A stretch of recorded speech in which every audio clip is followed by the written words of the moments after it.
Taking a look at the starting lineups tonight. Kyrie Irving back in there after missing one game. And you see the start 15 games as Orlando wins the tip.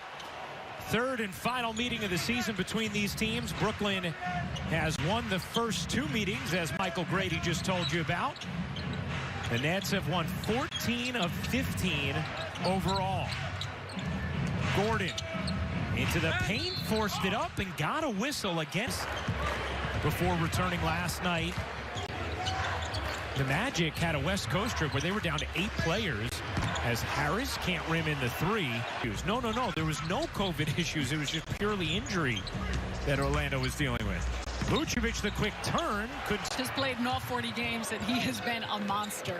You know, he can score in all different areas on the floor, someone that the Nets have got to keep their eye on.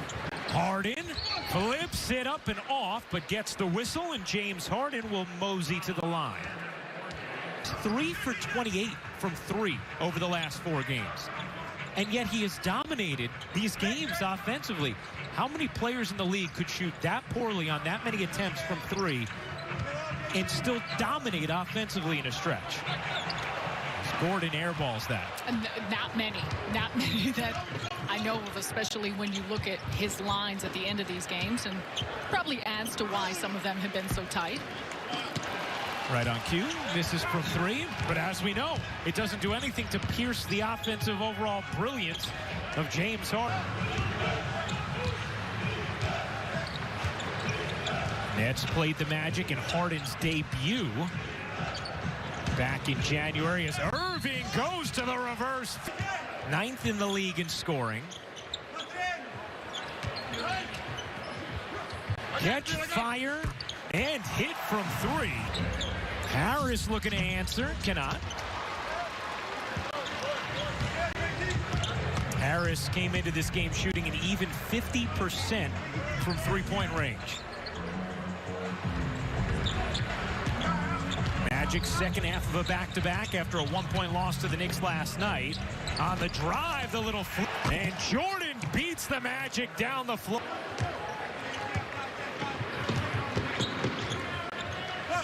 Vucevic short on a 3, and Harris able to secure it.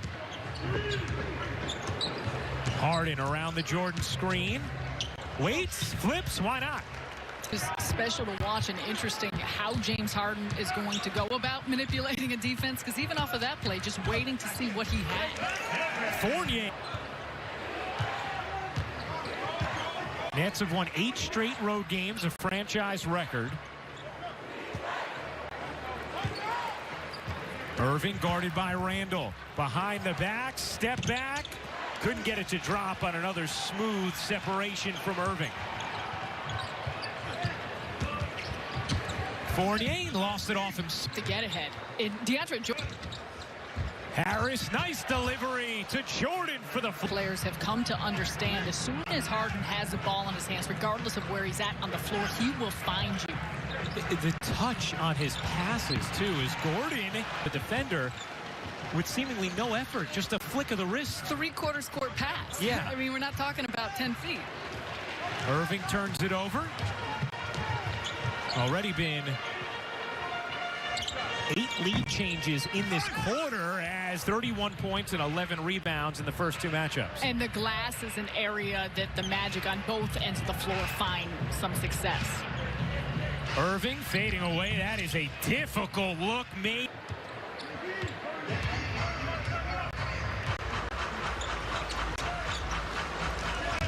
Vucevic lost it, got it back, couldn't slip it in, and on the reverse attempt. Respect for Steve Clifford, who he's known for a while, who coached him a season as an assistant with the Lakers while Steve Nash was playing there, as Vucevic draws a foul on Harden. As we mentioned, Orlando was in New York last night in a close loss in the final moments of the game to the Knicks. Irving wide open. Ways come back, turn around, but sometimes that's when teams play most freely. As Steve Nash said, he could sense things starting to get a little better, knows the Magic will break this stretch at some point. He said, our job is to make sure it's not tonight. 9 points in this first quarter for Aaron Gordon, whose name certainly involved in trade rumors. By the way, I believe they gave Irving a 2 on that last field goal. Yeah, at least that's how it's currently ruled. And it was the correct call as Randall hits the 3. He was someone actually signed as a two-way in the middle of February, but has filled in nicely and knocked down some open looks. Harden pedaling into the paint, had Irving open on the corner, didn't get it to him. Now gets it back from Harris and can't hit the 3. Jordan secures another possession. Harris will fire and hit. Man nearby. Excellent job getting it to the shooter at the top. Fournier pinched in the corner. They're come out shooting very well, 64% from the floor. They're 5 of 7 from 3. Nets, meanwhile, had missed their first 5 threes before the last Harris make, as Green can't get it to go.